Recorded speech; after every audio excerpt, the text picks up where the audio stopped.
When Virginia Gov. Ralph Northam waded into the late-term abortion controversy last week, it sparked a political wildfire. However, it wouldn't be his statements about ending a child's life after birth that would find him increasingly isolated. Instead, it was a 34-year-old racist photo. Northam, a former pediatric neurologist, said last week, in some instances infants are not resuscitated even after they are born. Even worse, he left open the possibility that the infant could be killed after birth if the mother and doctors deemed it necessary. Some critics argued he was suggesting infanticide. That, however, was not the reason Democratic leaders and others are calling for his resignation. Instead, it was his failure to own up, as one Virginia resident said, to the racist photograph on his 1984 medical school yearbook page. The photograph shows two men, one in blackface and one dressed as a KKK member with a hood, and the backlash from members of his own party was fierce. It appears it had been leaked to the media by someone who vehemently opposed Northam's stance on abortion. His position on abortion after an infant's birth was frankly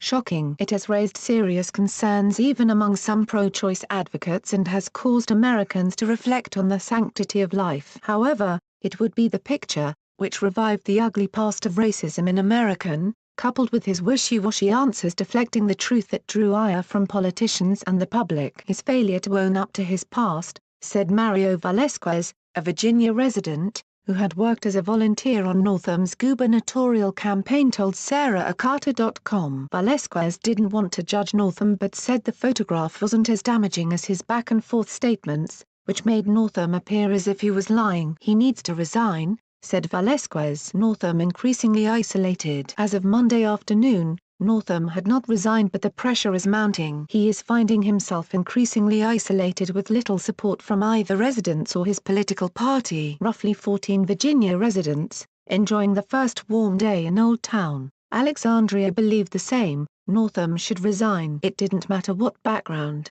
race or political party the people I interviewed belonged to, and all but one said it was Northam's apparent failure to be honest that changed their minds. Although many people were forgiving, saying, "He may not be the same man he was then," almost all felt that his failure to be accountable and tell the truth was enough for him to resign. Doesn't want to give up his power. Racism is not an easy subject to discuss. It conjures up a sordid and disturbing past and still permeates in the fabric of America. Still, many people didn't want to judge him now for his past, but they just couldn't reconcile apparent unwillingness to tell the truth. It's like he doesn't want to give up his power, said another longtime Virginia resident, Lawrence Miller, who couldn't recall another similar political circumstance over the years. "He's lying, there's no doubt in my mind," said another. On Friday, it seemed like Northam was going to take the high road when he admitted he was one of the two men in the picture, saying apologetically that it was a clearly racist and offensive, said residents. Later, on Saturday,